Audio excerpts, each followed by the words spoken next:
Introducing the ultimate party upgrade. Capture memories like never before with our 360 experience photo booth package, now at an unbeatable price of just $150. But hurry, this incredible offer won't last forever. Book now and make your event unforgettable. Visit popshotsatl.com today. Details apply.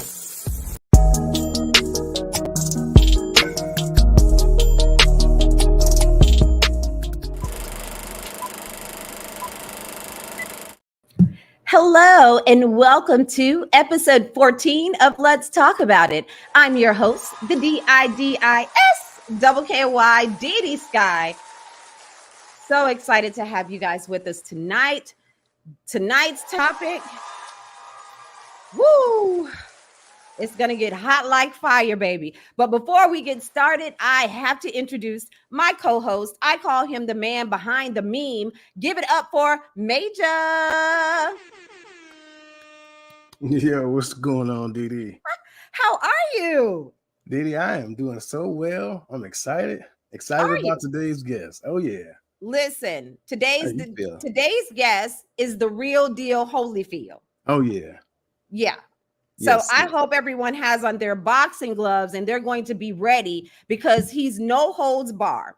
He's going to give it to us straight, no chaser. He's going to tell us about the dangers of narcissistic relationships. Boy, oh boy.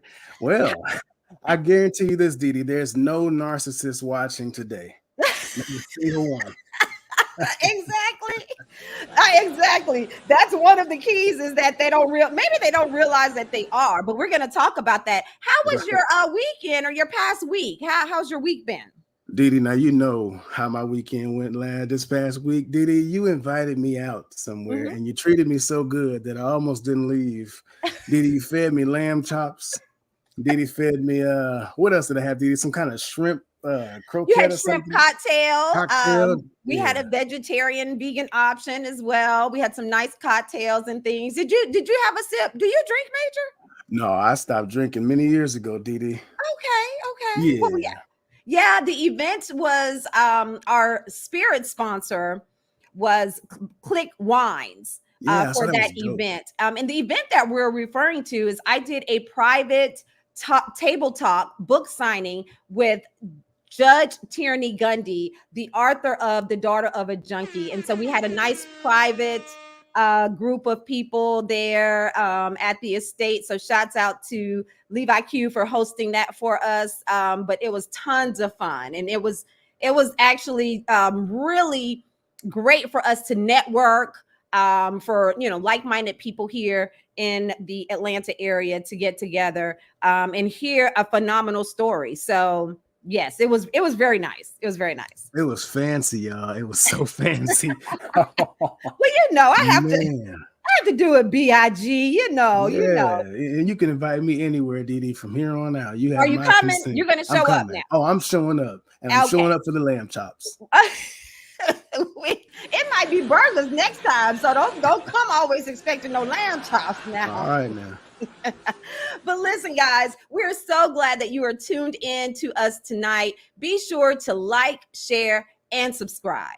Like, share, and subscribe. We don't want you to miss anything. Of course, we're bringing you great content, engaging, educational, and entertaining. We also have these bonus features that we do. And we also give away some really great prizes. So you don't want to miss any of it. If you are checking us out on my Facebook page, please be sure to, after the show now, don't do it right now. Go on over to YouTube. That's right. We don't want you to leave. Stay hooked in with us tonight so that you don't miss any of our special guests. So we're excited about that. And we also are on all of your streaming platforms. So all of those favorite streaming platforms, Apple Music, Spotify, Odyssey, all of your favorites, we are there as well. So if you don't have an opportunity to actually watch us, you can listen. Is it weird that I listen to the Let's Talk About It podcast with Didi Skky in my car? It's absolutely not weird. I do that as well. But you know what? Let me tell you how funny I am, though. I'm someone, even though I've been in TV and radio for over 2 decades, I ain't gonna tell you how long, for quite some time. I don't like to hear, and I cut commercials, I do voiceovers, all of that. I don't like to hear myself. or see myself. It's really weird. Okay, yeah. I'm still getting used to it, honestly. Oh, what was funny about the event, the private function that we had, guys, is that I introduced Major. And so everyone who's watched the show, they only get to see this meme, this emoji, right? Well, I said, listen, I'm uncovering him from behind this meme. He's here tonight. And I made him like stand up and wave and everything. He was done. Yeah, Didi, you're picking away at my social anxiety. Thank you in advance. Yes. You are so very welcome. Well, I hope you guys are ready for tonight's show. This is absolutely a show that is near and dear to my heart because I actually was married to someone who was a narcissist. And so I hope that you guys are tuning in. I hope that you're calling a friend. I hope that you engage and comment, ask questions. That's what Weav is here for tonight. But listen, how many of you even really know what a narcissist is? What is narcissistic personality disorder? What does that mean? How does it affect me? I didn't know until I found myself in that entanglement, right? Right. But we're going to talk about that tonight because our special guest is an expert, okay? He's going to uncover the dangers of narcissistic relationships. So give it up for my dude, certified life coach, Marcus Weaver, aka We've Told Me.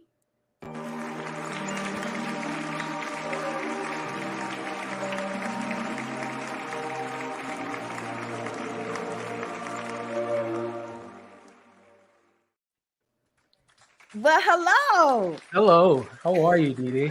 I am wonderful.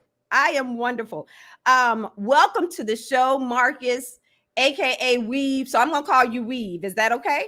Yeah, that's what everyone calls me. So okay, all right. Weav, because of your last name, Marcus Weaver. So they started calling you Weav for short. Yes. Okay. So let's hop right on into this conversation. And as you know, with our platform, our guests can actually engage, they can ask questions. And so listen, guys, we want you to do just that with us tonight to find out all about narcissism and how it affects us in our relationships. But what I found very interesting when I discovered your page on TikTok was the fact that narcissism was a focus for you. Mm-hmm. When I tell you I reeled in so quickly, I was like, wow, someone is actually talking about this. So why has that been your primary focus when it comes to relationships and what you're providing to your audience? So I think it's kind of twofold. I think the first side of it is, as you see a lot on social media, like people are always like, you never know what somebody's going through. Mm-hmm. So when we talk about trauma, emotional attachments, breakups, it's really easy. I said to somebody earlier, a quote I saw was, not everybody is what they post to be, on how life is so grand and fantastic, but they just got out of a terrible, terrible breakup, terrible relationship. The interest I found in narcissism was more so, I had NPD relationship as well as BPD. This is years ago. And I also had a really close friend of mine, as well as some parental things going on with my oldest. And it kind of put me in a position where I was like, you either want to make a difference and make meaningful content that's going to help others that not a lot of people are going to understand. And I think the people like yourself who connect with it, you understand a little bit deeper than the average Joe. Is like, oh, well, whatever. Like, nobody's ever broken my heart that way, or nobody's ever made me feel that way. I don't feel emotionally abused. Right. So is it meaningful? But more importantly to me, is it impactful, and is it helping people grow and kind of, be better versions of themselves than maybe they were in that dark place in their relationship? So. Yes, definitely so. And so relatable on so many levels. But let's start with the basics. What is a narcissist? So first, I think, let me give you a little bit of, I guess you can say, background. Yes. Because narcissists aren't born, right? They're bred. And this starts in our early childhood. So where we have unhealthy home environments coupled with an unsupportive community that we come from, in those moments of childhood is where we learn how to love, right? It's how we learn how to cope. It's how we learn how to handle uncomfortable situations. And when you come from a chaotic household, you haven't seen what love and affection looks like. It becomes a problem when somebody gets older, because now it manifests itself in those traits and attitudes that literally get suppressed until adulthood. So under the weight of the experiences like neglect, abandonment, physical abuse, poverty, like those narcissistic behaviors begin to bloom. And unfortunately, unaddressed traumas can leave like an entire community at risk for NPD. Now, percentage wise, we're talking about 1 out of every 100 people. But what does that mean for people who don't have access to therapists or psychologists or a great educational system, or just don't feel like they even need to go? It creates characteristics that lead to dysfunction and chaos in their intimate relationships. So there's typically there's about 9 characteristics that can kind of go up. So self-importance, like supreme level of self-importance, preoccupation with power, beauty, success, supremely entitled, can only be around when they're the center of intention. I get this a lot when people ask me questions like, oh, well, everything seemed fine, and then we got in the car and like a huge argument ensued on the way home because everything wasn't about them. Right. Okay. Interpersonally exploitive like for their own gain, arrogant. I think the biggest is that we see lack of empathy and compassion, of supreme need to be admired, and honestly envious of others, because based off of their patterns, like based on the patterns of behavior shown through like testing, for example, like diagnose, the interesting part to me is 4 to 6% of the population can actually be NPD. Or who the hell wants to be, psychologically speaking, narcissism is a personality trait that we all are a little selfish, right? We all have an ego. So like any characteristic, it exists on a spectrum, and we all fall somewhere on that spectrum. In fact, like self-centeredness, that's healthy. But I think it becomes unhealthy when we see extreme cases. Like I had a coaching session literally 40 minutes before this, where it's like, it's only been 6 months and I have this unhealthy attachment. I don't know what to do with myself. Physical and emotional abuse. Right. And 75% of them are male, right? 75% of the narcissists. But here's the most interesting number that I found in all the research that I've ever done. Okay. 25% of narcissists are in prison. Why? Because they have access to get psychological testing done. Who knew? So if we can put ourselves in a better position to understand the characteristics, the traits, the emotional abuse that comes along with it, it becomes a little easier for us to distinguish. Because everybody think that I work with a narcissist. My boss is a narcissist. My coworker is a narcissist. My girlfriend is a narcissist. Yeah, we throw the term around a lot, but the reality is there are extreme forms, and then there's forms where you just have an asshole. That could just right. So that's the thing that's key, because I read that the tendencies of like bragging, just like you mentioned, making themselves the center of attention, like those characteristics that you mentioned are normal. But when does it become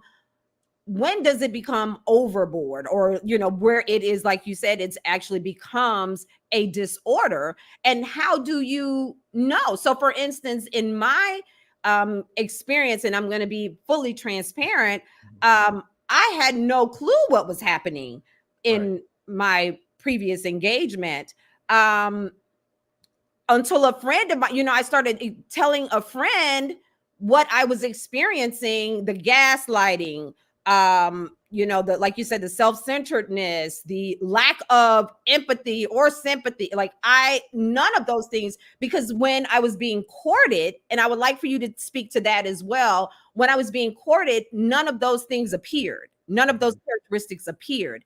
It was when they were able to isolate me from my friends, my career, those things that I did that were important to me, when they were able to put me in an area where I knew no one. They were they had all of the attention because that was their community. Center of the universe. Right, exactly. And so I had no idea what was happening until time went on and I actually moved away and, moved in with my husband and then realized like, oh my God, like what is, I've never experienced anything like, because I've been with some, I've had relationships with guys who are braggadocious or grandiose or, arrogant, cocky or whatever, never on the extreme or the level. And even career wise, people who are, pretty successful. I had never experienced this before. Yeah. So explain that.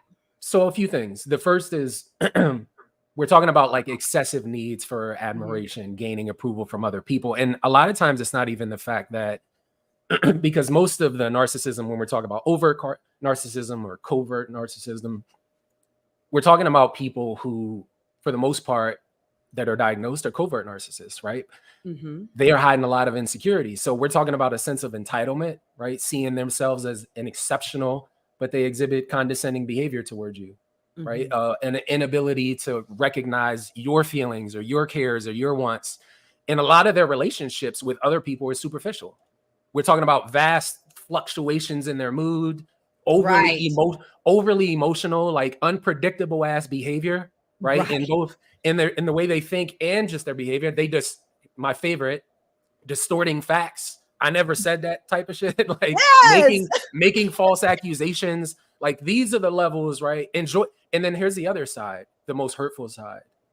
I always talk about the smirk a narcissist gets when you get like really high point, like upset, and you're like, I can't believe you said, and you get into this argument and they show the little smirk, right? Their enjoyment of getting away with breaking the rules and pushing back on your boundaries. And it's psychological, right? We say mind fuck, but it's using psychological manipulation like gaslighting, shaming you publicly, deflection, right? Those aggressions, those antisocial behaviors. Well, I'm a lone wolf. I don't like to hate, like all of that stuff. That's okay. That some of that stuff is healthy, but we're talking about extreme levels that can lead to now Dee Dee's, and which you just exclaimed, my entire world had to revolve around them. And if they didn't get that attention, whoa. So you're a self-righteous narcissist. That's major. He's gonna just chime in. So because I've discovered that narcissists are very manipulative, what are some of the characteristics, if there are any, that one could look out for when they meet someone? Is there anything?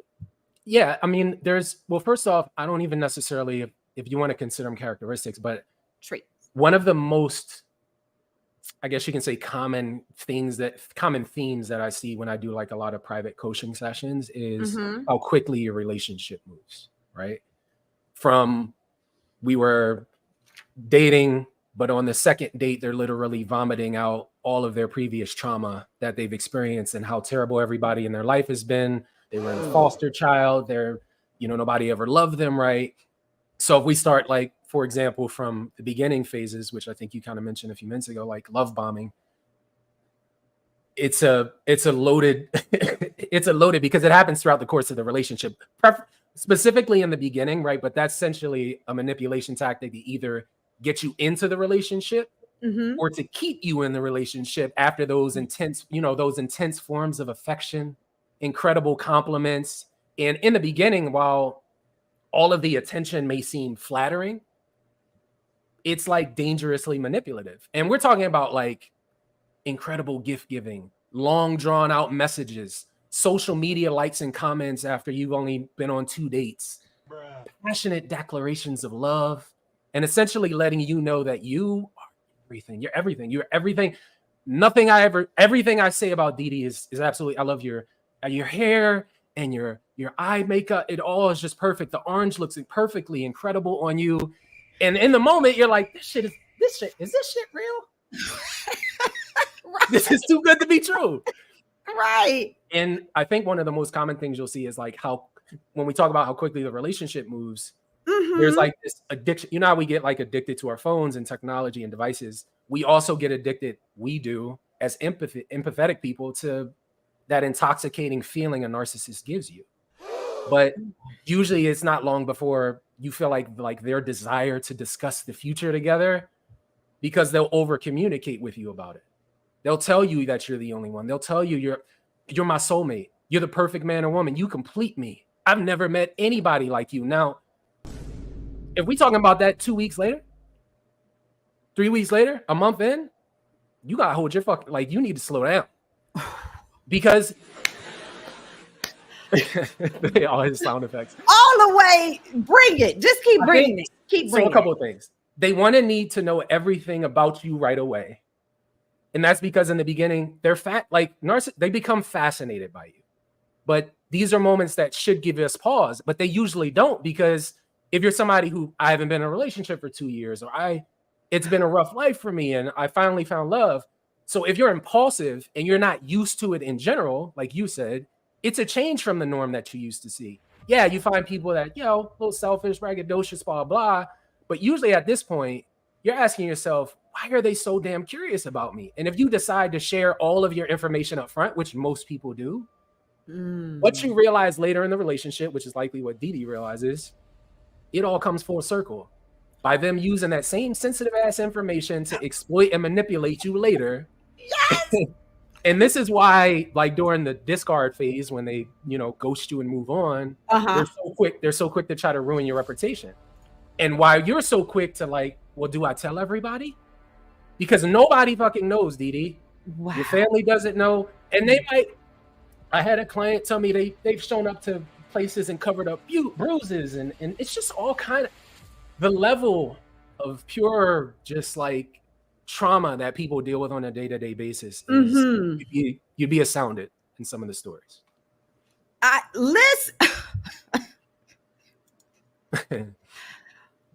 I'm very rarely speechless. And this is how I was when I ran across your TikToks, because they were so spot on. Even my girlfriends and I who have shared experiences, I'm telling you, it's really unreal, because for me, I had no idea that it was just a word that we never even thought about, something that I never even related to before. And so, man, I am. And it's hard too, because the hard part too is like the hardest part is, I think, when people get out and they're just like, what do I do? Because you did make them the center of your world.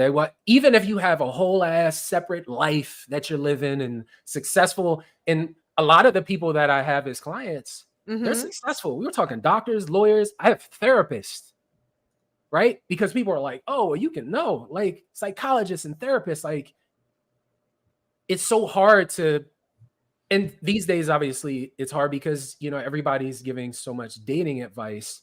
Right. That it's like, oh, men are this and women are this. And it's just like, look, just find you a good ass. I've been with my wife for almost 15 years. Congratulations. And I think the reality is, thank you.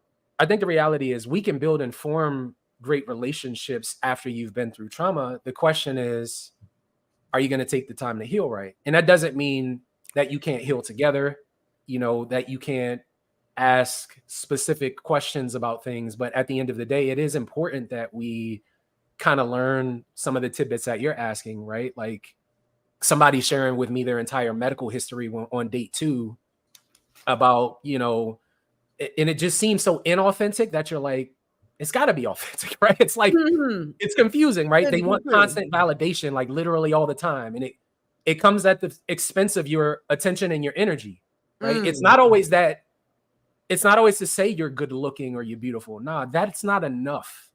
It's having you stay up late at night when they know you got to get up for work in the morning.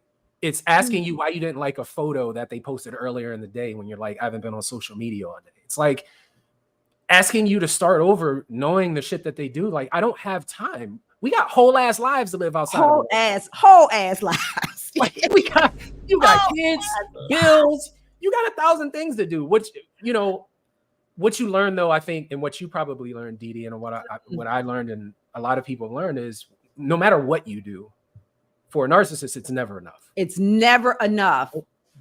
Never, never, never. They're never satisfied. However, they're very selfish. And from my experience, that the person that I was entangled with was very selfish. Like their house, although we had gotten married, the house was their house. You know, the car was their car. I couldn't drive their car, even though I had my own, you know.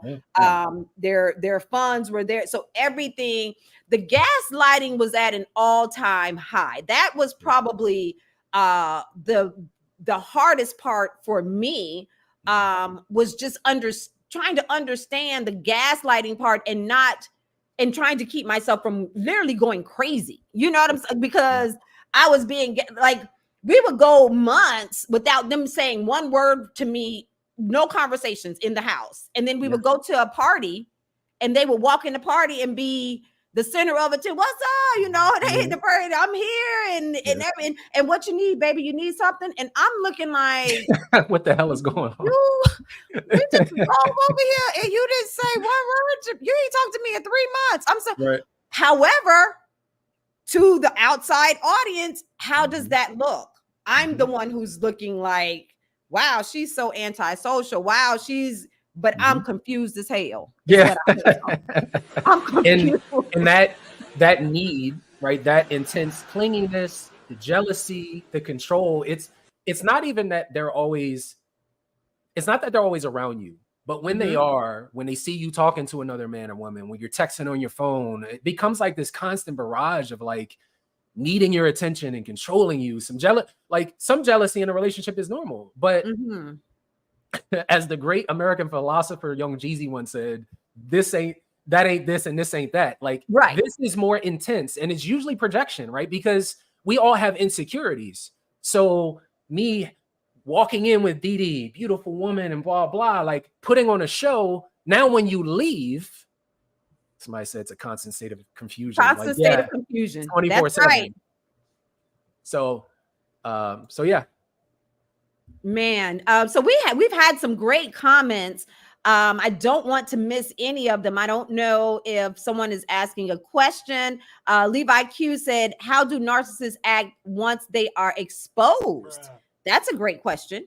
Yeah, so if we're talking about exposed in public forum, usually they're first to the smear campaign before you are. And a lot of times they are before the discard. They'll start telling your friends and family you're acting different. And they get what we call the flying monkeys, the people who kind of just buy into anything that they sell them. But here's the hard part, Dee Dee. When Dee Dee shows up to that party and she seems antisocial and your husband seems great, like he's in a good mood, when you get out and you try to tell your story for the victim, it's like, who's going to believe me? Right. So they get exposed. That's great. Who believes them? Because it also can create this environment. Like, I think the good thing you get to learn is who was really in your corner all that time. Right. Like, who were the real ones that did you have a major in your life that was going to stick by you and be like, sis, I didn't even know you was going through all of that shit. Exactly. You were hiding that from me. You got childhood friends you're not telling about the emotional abuse or the physical abuse that you're dealing with. So a lot of times they go run tell that first. And they'll tell them all the shit they were actually doing to you. Oh yeah, and this one time she threw something at me and then she got upset and she didn't talk to me for weeks at a time. And you like, it's like living in it's like waking up in a multiverse. It's like I always use Twilight Zone. It's the Twilight Zone. You don't know which Captain America in the multiverse you're gonna get to that. You absolutely do not. You don't know. One of the things that I saw, and what I do is I wrote down some of your reels. What being with a narcissist teach you after the breakup or breakthrough? That was one of your reels. What does that teach you after being with a narcissist? A lot of times I think it does two things. The first is it forces us to confront our issues. Like, I know as a child, I grew up in a single parent household, and you learn how to love from the people that love you, right? But I also had a sense of abandonment as a child. My father wasn't in my life, but he had a whole ass family on the other side of town. So to me, for me to have to confront that, if I don't confront that before I get in a relationship with my wife, which I did, thankfully, but if I don't confront that before I get into a new relationship, I'm probably going to carry over this same toxic ass pattern into that new relationship of not being vulnerable enough. And it's another reason why I try to create a platform as a man to talk about things like this, because we're always taught, oh, just bottle it up. You don't need to be vulnerable. You being a bitch and blah, blah. Like, okay, cool. That's nice. But at the end of the day, I ain't in the streets. I'm not running the streets. I got a whole ass life with 2 kids. I got to provide for. So at the end of the day, it forces us to confront our own inner demons.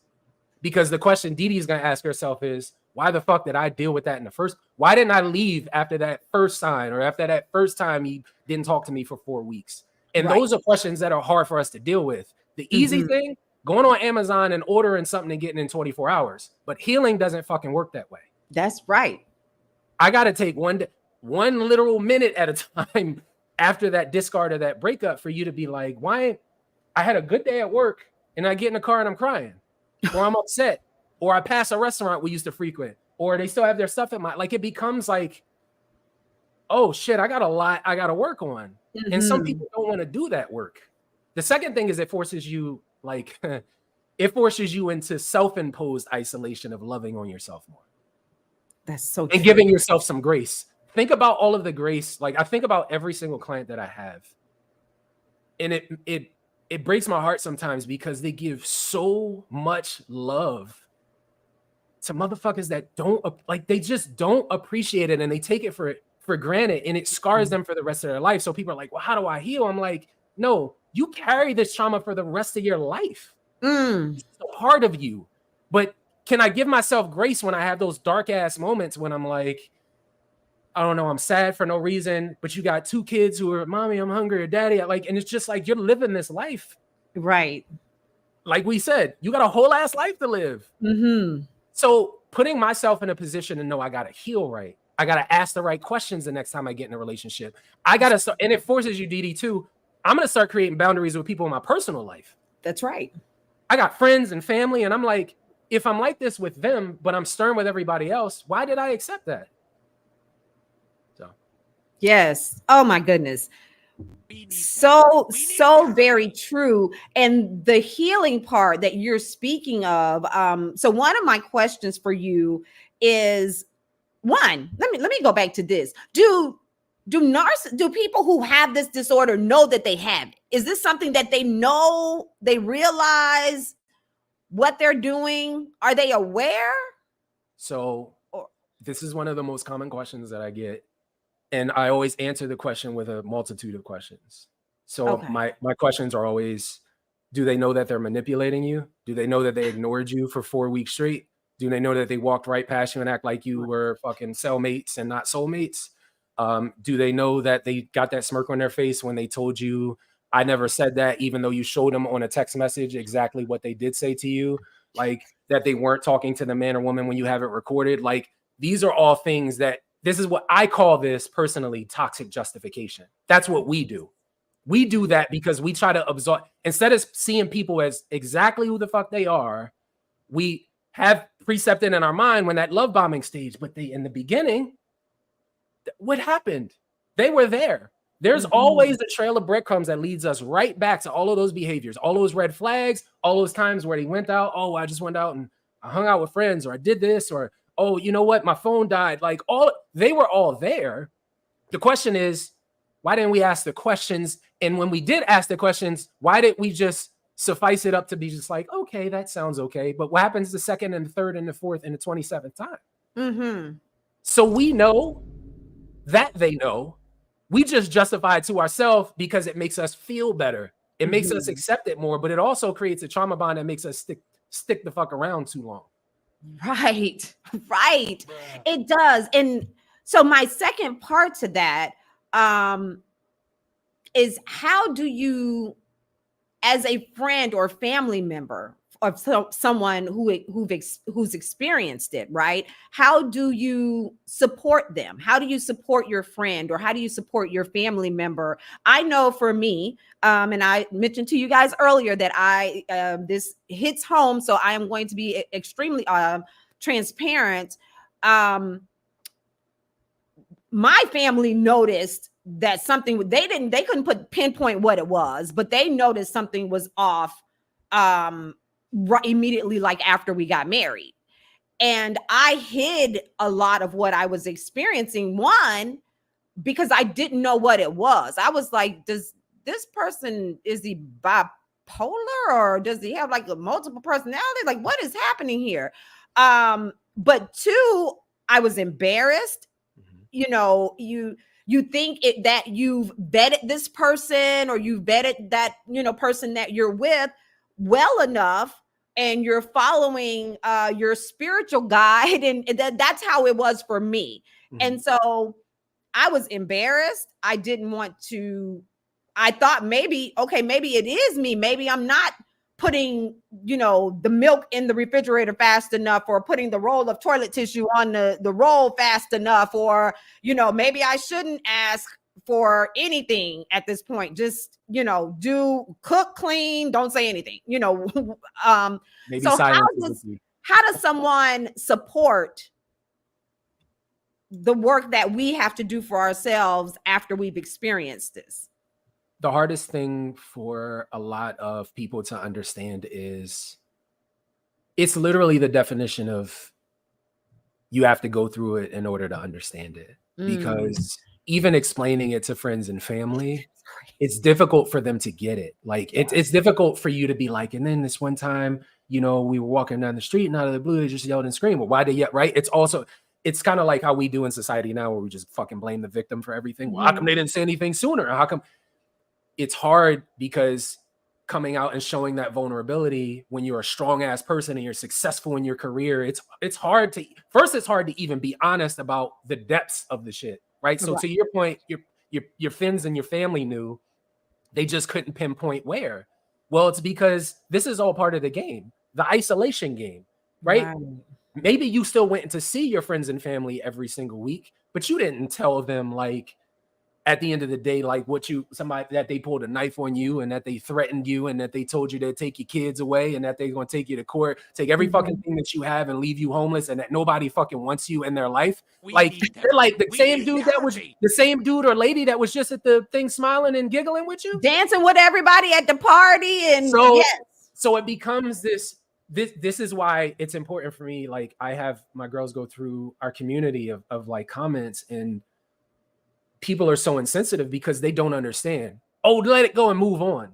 It's not how this shit works. Not with a narcissistic partner. It is a long-term, we live with it for the rest of our lives. It is long-term impacts on how we feel, how we process our emotions, how you bounce back from failure. Now you're trying to set new boundaries. Like, so the thing you could do if you're a friend or a family member, the first thing is shut the fuck up and listen. And not interject your opinion into it, because if you don't know what you don't know. So it's like me going to somebody that's never had money and asking them, how should I manage my money if I just came into $1 million? Right? Well, they're probably not going to give me the best advice versus somebody who's been managing money for years. So give them an opportunity to tell you the story. The second thing is come from a place of understanding, because everybody's got an opinion. So let me hear you right, Dee Dee. So you're saying like that. So you went home one night and then, wow, okay. Sometimes abuse survivors don't need you to, they just want to tell their story. And letting that story out might get them through the fucking night without crying themselves to sleep or without worrying.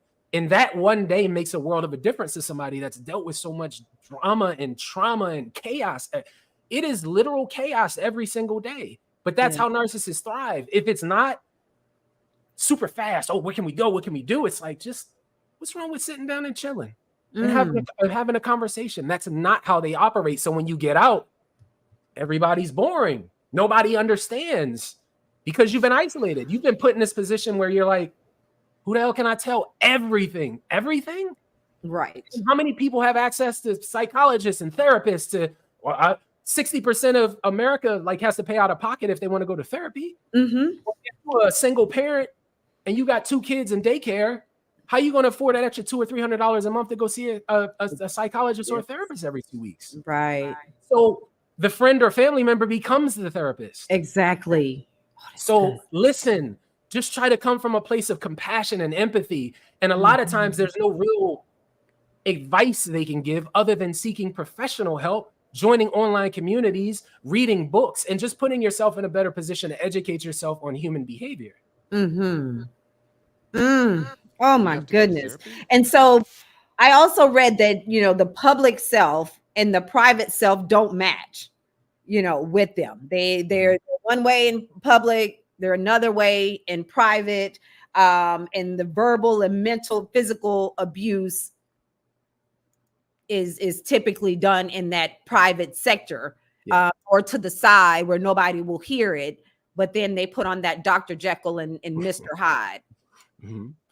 Yeah, it becomes a microcosm, I think, of the relationship. And you actually spoke to this a little bit about, like, you know, we go out in public and everything is fine.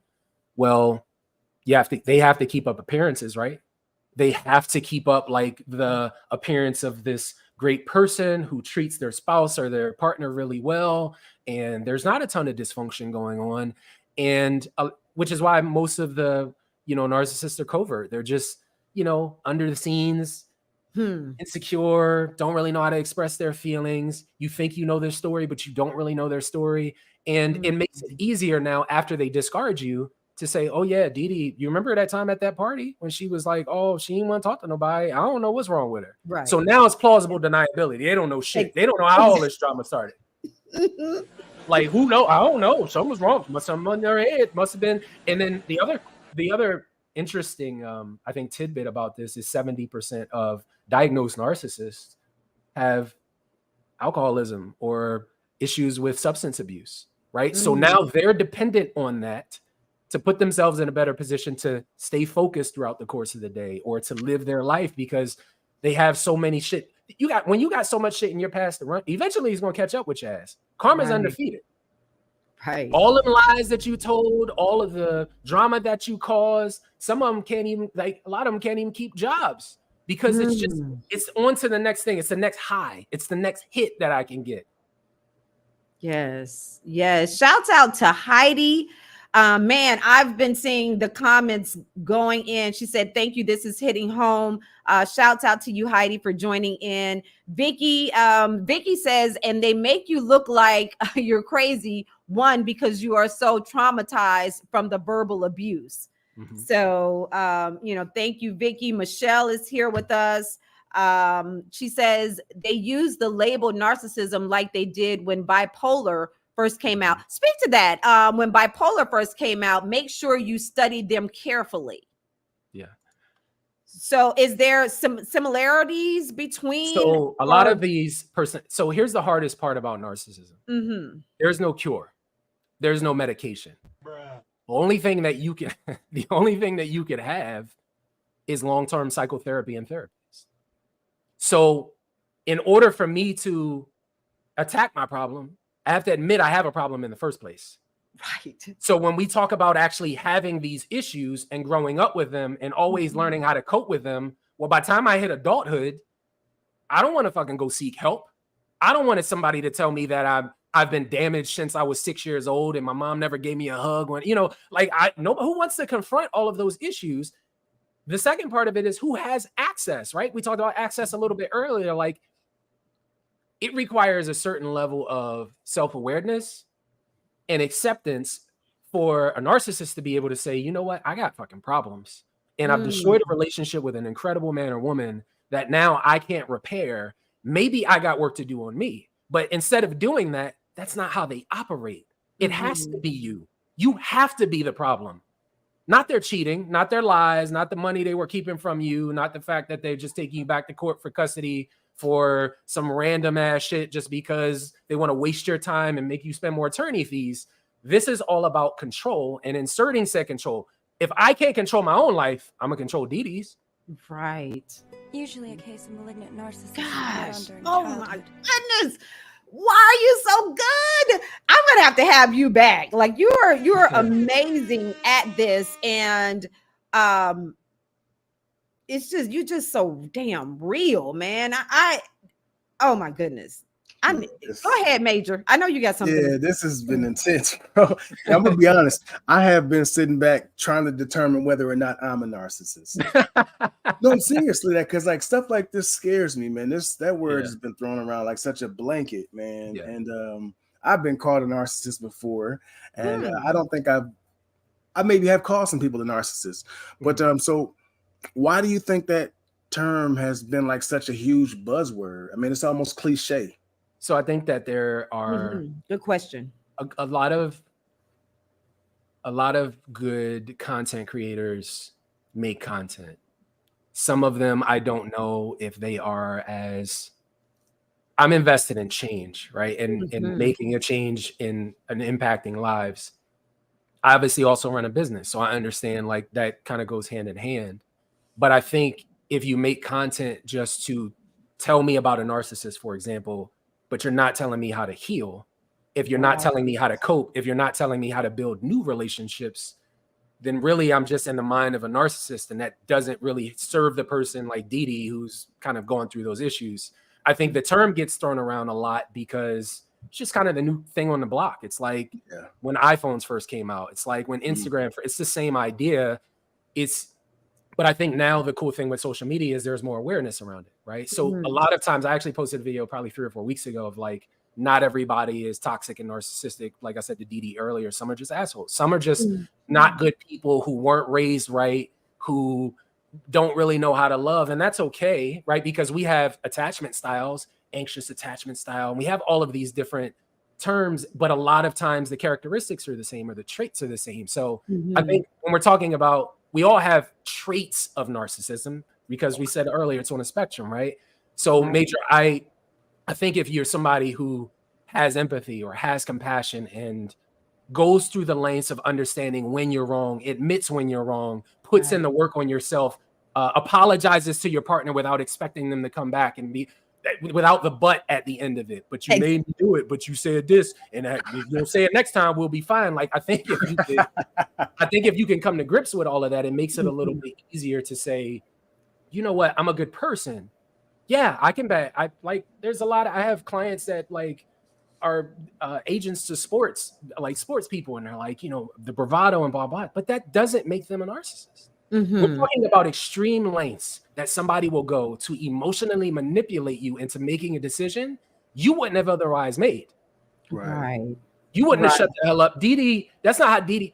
And here's the other question I have. I'm gonna post this video soon about you couldn't be you in that relationship. And if I can't be me, my jokes, my silliness, when I come home, my wife be looking at me like, nope, I'm going to go sit over here because he looked like he had a long day, and I'm vice versa with her.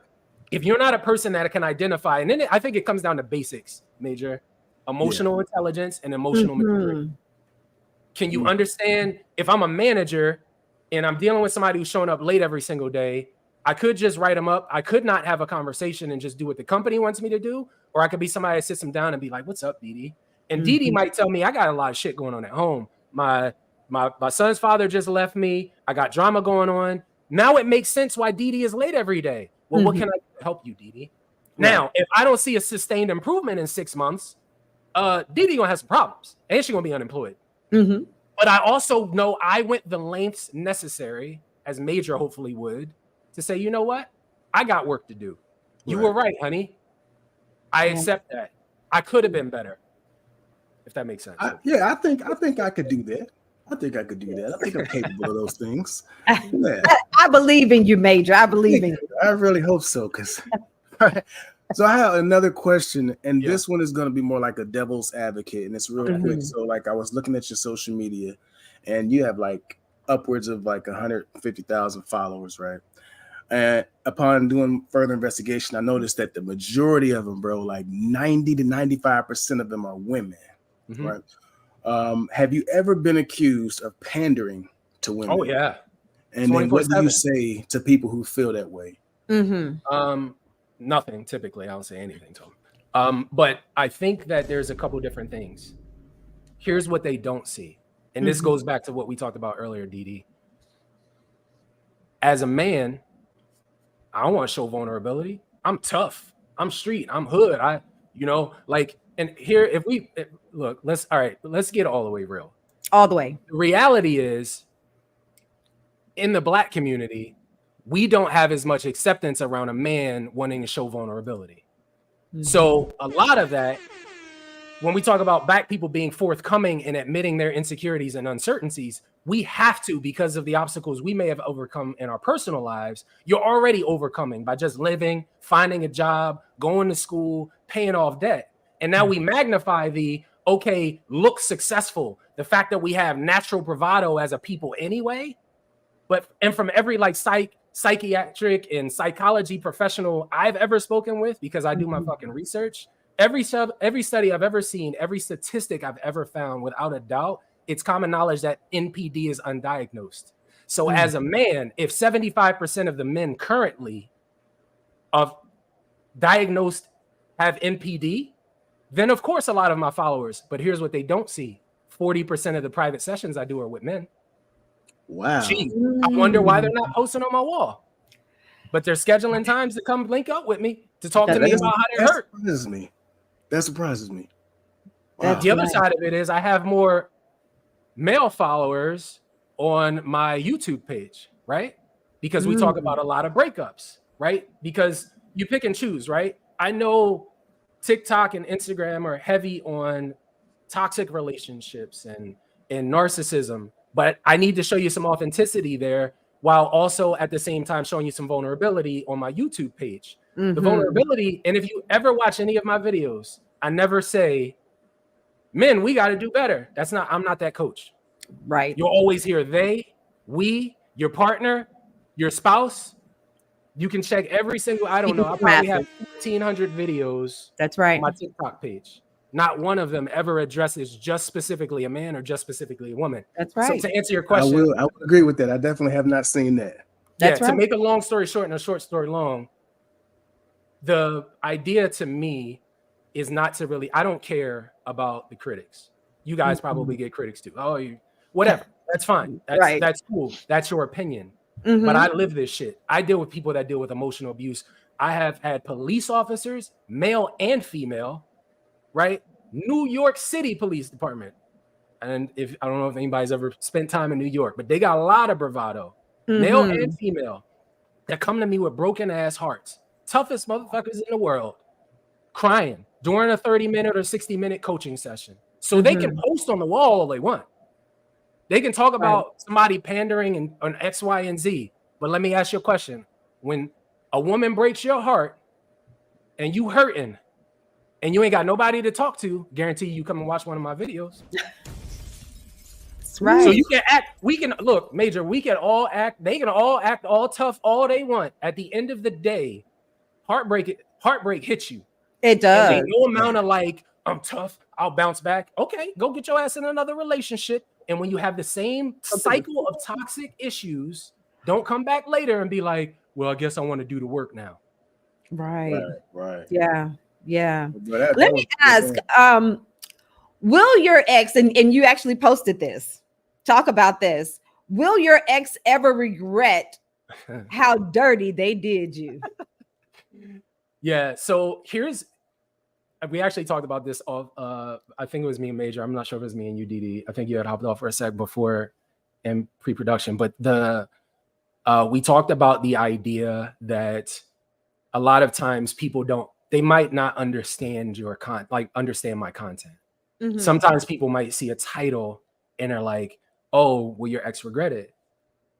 When I started creating content, my whole goal was I really admire comedians because I believe comedians can tell you an entire story in 2 minutes, right? I have to do it in 59 seconds. Right. But I also want you to be introspective. So I want you to take it from a standpoint of thinking differently. I don't want you to be so concerned about your ex's regret that you forget to do the work on you. So, but I also understand marketing, right? I understand, as Mr. Beast would say, you got to learn how to title your videos. And if that attracts you and brings you in, it gives you a certain level of clarity that you don't really understand that you wanted to have. Like sometimes people, it's not till somebody gives you something that you realize you've been missing it your whole life. Exactly. Where you had a steak for the first time, or you go to that expensive restaurant, like you're just like, wow, I had never tried this, but this shit is delicious. And at the end of the day, when you realize, oh, I have work to do.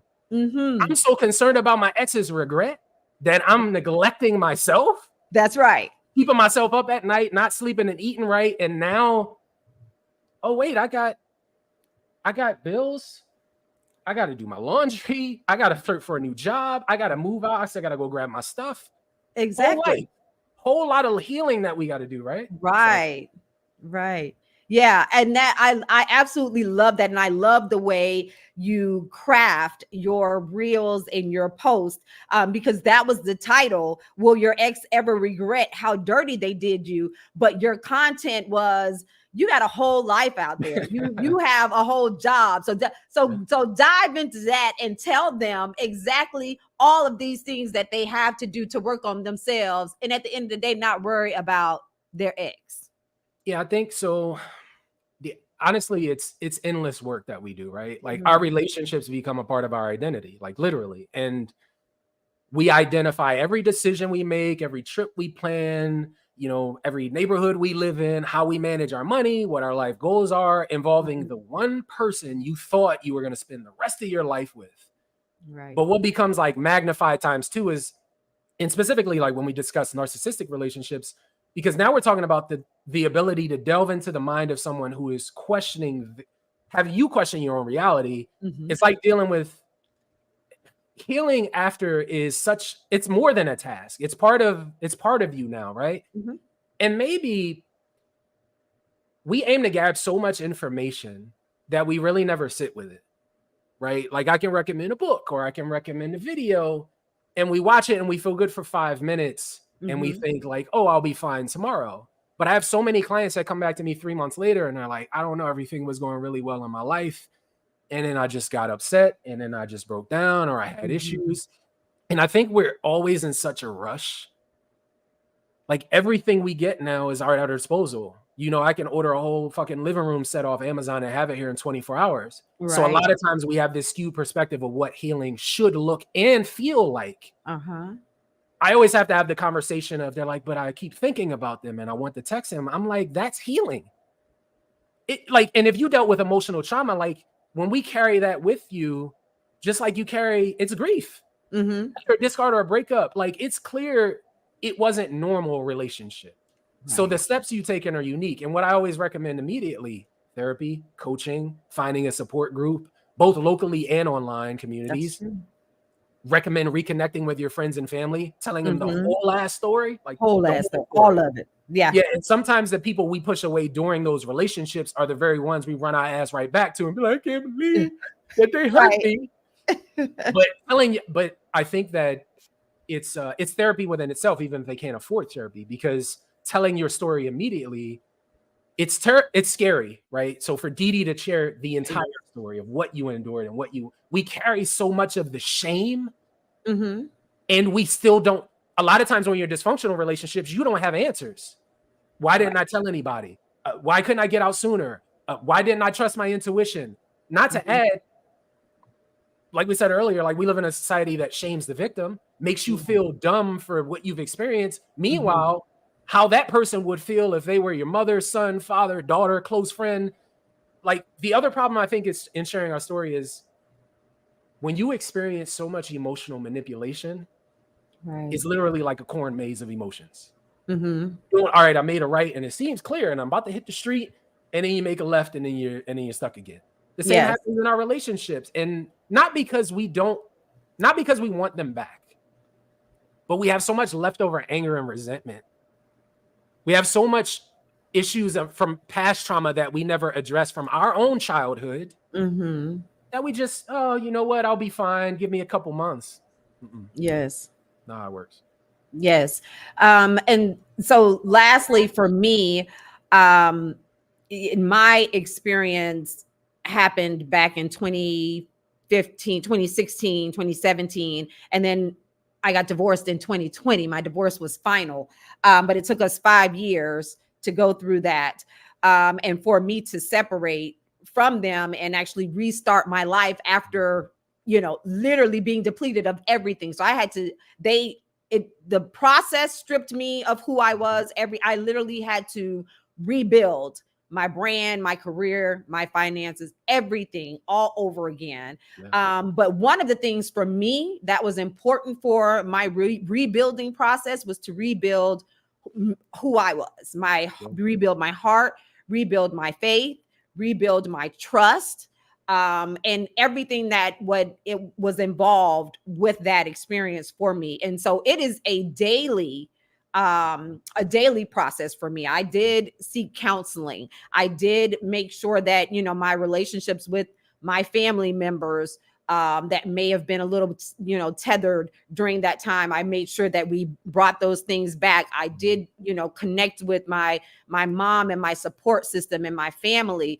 And so those things were key to me, but I also included some additional resources, like you said, reading tools and strategies that help me on a daily basis. So what are some of those things, some additional things aside from you said counseling? I know for me, I meditate in addition to prayer. What are some additional things? And then we also had a guest to say, how can they connect with you after this interview is over? Okay, so second question first, because that's the quickest, I guess. You can go on my website, www.weavetoldme.com. Weave, no E at the end. And you can book a session, or you can email because a lot of my sessions are booked up for like months. I know through October at least for now. But you can email us and we can do a one-off. We can always do it that way too. But I also have email coaching options as well. The first question, a few things. I think there's 2 really good books I always recommend if you've experienced narcissistic abuse. The first is Gaslighting and Narcissistic Abuse Recovery. That's an author named Don Barlow. And then there's a second book called Surviving and Thriving After Narcissistic Abuse. I think it's Shahida Ariba, I think is how you say the name. The other thing I always tell people too is to research attachment styles. Because when we think about like your attachment style, whether you're anxious attachment or secure attachment, like somebody that's secure in their relationship, the problem becomes when we get into our relationships with manipulative people. It kind of skews our perspective on what healthy is. Right. And we feel like so unorganized and so off-put by what we accepted that it makes it harder for us to like look for actual resources that'll help us like kind of recover. So I think reading is therapeutic. I think literally just simple things that don't cost you anything, going for a walk longer than what you're used to, sitting down, reading a book, putting in the time at the gym. Because a lot of times after, especially like narcissistic relationships, it's hard to recognize yourself.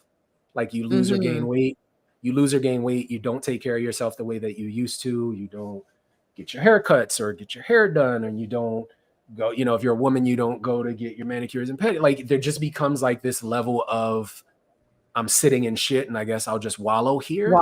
Right. And I think for you, Dee, like someone like yourself, I consider you a survivor, right? Because there's a lot of ways that relationships can go left. And I get a lot of questions a lot of times like, well, he said it was just one time, or, she said that she wouldn't argue with me again. And I'm just like, but this is time number 7. So it becomes a question of like, I said in a video recently, sometimes people come into our lives to see how much we love ourselves, to see if we'll love them more than we love ourselves. That's right. And fortunately or unfortunately, sometimes people stay in those relationships like you were 20 years, 25 years. And they're like, I did it for the kids. Right. I'm like, if that's what helps you cope to get through it, that's great. But at the end of the day, that means your happiness suffered for, 18 of those years. Your growth suffered. And then narcissists will make you dependent. So if you don't work, if you don't have a job, and you were a stay-at-home mother for 12 years, how's that going to look? Right. When you go look for a job. Now you feel like I'm trapped. I can't leave. That's so true. It's just it's a cyclical nature, and it's unfortunate, but that's why I appreciate platforms like yours that, hopefully, people understand why it's an important conversation to have, but you also want to have it with somebody that knows what they're talking about and not just doing it for clicks. Absolutely. You heard it. You heard it straight from the source. And he is a reputable source as well. Give it up, guys, for our special guest tonight, Mr. Marcus Weaver, certified life coach. Man, what a show tonight. You were absolutely amazing. And you know what? Keep pouring into our community. Keep doing what you're doing. Keep sharing these your reels and your stories and your experience as far as your support system and your abilities to be able to help, and keep speaking on the importance of therapy. It's so important that, you know, we rebuild ourselves in whatever ways it takes for us to do so. And I am an advocate for getting help, seeking help, speaking to someone professional about what we've dealt with. And that's not just, narcissistic experiences, but like you said, family traumas, whatever we've dealt with in life. I think it's so important to have the conversation with someone. And it's not about shaming, it's about longevity. We're in a different time now. I've actually spoken to someone and their take is, we didn't do that back then. Mm-hmm. Well, it's not the 60s. It's not the 70s. Like we are, right. It's new. We're new now. This is things that we need to do to have a long life and be able to leave legacies and healthy legacies. So we keep doing your thing. Thank you so much for having me. You are so welcome. Tell everyone again how they can connect with you on your social media platforms and reach out to you for any support that they may need in terms of therapy or counseling. Yeah. So weavetoldme.com. I need to get caught up. I've been so busy. I need to get caught up. I have some blogs on there. So if you want like free resources, I have some blogs on there that I've wrote about relationships, personal development, different things like that. You can book coaching sessions. I also have merchandise. So if you want a hoodie or a t-shirt, you can go on the website as well. But I'm also on Facebook, LinkedIn, TikTok, Instagram, YouTube, all at We've Told Me. But thank you, Dee. I truly appreciate you sharing your platform. I appreciate you and Major for having me. I'm extremely grateful. So, oh man, I thoroughly enjoyed this, man. Absolutely, absolutely, and thank you all so much for tuning in. Woo, Weave told me, and I am just so honored that he answered my call. I reached out to him. I stalked his TikTok page, and I was like, this boy is bad. I need to talk to him. Like he's pouring into me, and I know he'll be able to, provide some really good, deep down advice and counseling to my platform and to our audience. So thank you again. By the way, Major fact check. My girl just sent me 31% of my followers on Instagram are men. Okay. 31 and a half, by the way. 31 and a half. That's a nice percentage. So now they know. I love it. I love it. We're definitely going to have you back though. When your schedule allows, we're going to have you back. And again, thank you so much for all that you do. Thank you. Woo! Introducing the ultimate party upgrade. Capture memories like never before with our 360 experience photo booth package, now at an unbeatable price of just $150. But hurry, this incredible offer won't last forever. Book now and make your event unforgettable. Visit popshotsatl.com today. Details apply. What an amazing show. Yeah, what an amazing show. Yeah, you did your thing on this interview. Oh my goodness. No, he did his thing. And I love when all I have to do is just pose the question and they just run with it. And I knew he was going to do just that because that's a powerful guy right there. That man he's BAD. Bad. Oh no, yeah, absolutely. Yeah. I love the energy. I absolutely love the energy. Yeah. And I love these kind of interviews too, man, because it really makes me look at me. I'm getting older and I don't want to be crazy and young and reckless for the rest of my life. I want to make sure I start making some decisions that are not only good for myself, but good for those people around me. That's Yeah. right. Leaving that legacy and that mark. And what's more, I think for me, what is more healthy for me, of course, we want the finances, but mental health. Yeah. Mental health is wealth.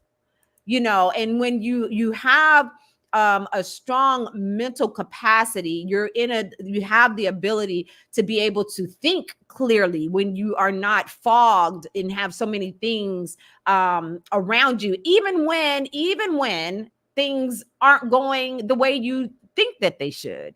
Even when times are hard, having peace around you, peace beyond understanding, is so important. And that's where I am in my life, is ensuring that despite the challenges, because they're going to come, that's what it's called. Guess what? Life and adulting. Because if I can go back, I will go back where I'm going this weekend to my homecoming at the Alabama State University. And I would just go and be a student in the dorm and chill out all over again. I wish I could. But this is what happens when you start adulting and you start to live life. Life's challenges take place, and being able to get up and bounce back is so, it is important to who we are and what we're going to leave behind. And even in the midst of your challenges or the darkness or people that may come into your life that's not right, being able to have peace and work on yourself internally, mentally, physically, that's a key. That's key. So I feel that, DD. That's just a little DDism. Yeah, we got a little deep. That was deep. But listen, guys, as we always say, be sure to like, share, and subscribe to this channel, because we are going to bring it to you straight, no chaser. We are giving you great content. We're giving you guests that are going to pour into you with entertainment, engagement, and education. We have it all right here on Let's Talk About It with Skky and my co-host Major. So you don't want to miss anything. Like, share, and subscribe. If you don't have a chance to check us out on our YouTube channel, you can stream your favorite streaming platform. You can listen to us there. So we're on Odyssey, iHeartRadio, what else? Spotify. We're all of your favorites. You can find us there. I think the ones that people know one? about. There's some other ones that I don't think nobody know about. It's some podcast services I ain't never heard of. But yeah, we on the ones that you heard of. Yes, we are there. And you can pop us in, pop us in your ear, in your AirPod, and take a listen to us while you're at work. But definitely stay tuned in, because we are, chock full of everything. Chock full of everything. All right. My goodness. Well, that's gonna do it for us, Major. Anything else before we go? Because like I said, I have homecoming this weekend for Alabama State. Yeah, send us some pictures so we can look and see what you're doing. You be posting crazy stuff, man, on social media, boy. And look, if you got any of that lamb left over, man, please let me know. I'll come pick it up. You coming to get some lamb? Yeah. Oh gosh. Well, be sure to follow me on all my social media platforms as well, guys. It's at DIDISKKY. That's on Instagram, Twitter, Facebook, and TikTok. And also don't forget to follow us on Let's Talk About It, Skky, on Instagram. So we have our Instagram page as well. It's LTAIDIDISKKY. At what is it? At podcast. I'm not gonna lie to you. I honestly don't know what it is. Oh gosh. But be sure to do that. And before we go, listen, guys, we're going to introduce a new segment. It's called Ask Didi. And so with this segment, we're going to introduce it the next show. We want you to ask any questions that you may have. So, you for some reason, someone found it appealing to them that they wanted to ask me a specific question. Major has this question. It was the first question that was sent in. He has it. And so on the next show, we're going to go through that. But listen, we were like, hey, let's start a segment. Ask Didi. So if you want to feel free enough. Listen, I'm not a counselor. I don't have a degree in this. So if you asking me the question, you gonna get an answer back. It might be You about to kinda get crazy. the advice that you would get off of wish.com, but it's still gonna Right. be some good. It's still gonna It'll be be some some good. good. We'll see. So definitely check us out. Send an email if you would like to submit a question on Ask Dee. You're going to send that email to Let's Talk About It, Dee Skky podcast at gmail.com. That's LTAIDIDISKKY at gmail.com. You see it right there on the ticker, and send in your question. Well, that's going to do it for us tonight, Major. Great show. Wonderful Excellent show. guest. Yes. Woo. Excellent show, Didi. I can go to homecoming feeling so fresh and so clean. Get it in. Well, I'm excited for you. Don't do anything crazy. Yeah. I And tell us will. all about it I when we will. see you again. I promise I will. I will do something crazy.